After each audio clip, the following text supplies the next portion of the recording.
Chatbot таны бизнесийн тоноглол. Хандлт хийсэн хэрэглэгч рүү тодорхой хугацааны дараа мэдээлэл илгээж бүтээгдэхүүн үйлчилгээгээ дахин санал болгох чатбот руугаа эргэн хандуулахыг бизнесүүд хүсдэг. Мөн маркетингийнхэнд ч маш хэрэгцээтэй туслах болж чаддаг зэс юм. Эхлээд тохиргооны нэр өгч тохиргоогоо үүсгэнэ.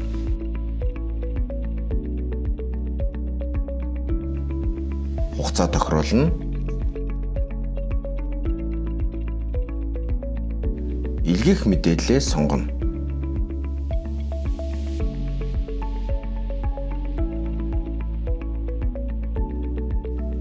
Товчон дээр оруулдаг бөгөөд үйлдэл нэмэх хэсгээс захиалах зурсаа сонгоод хадгална.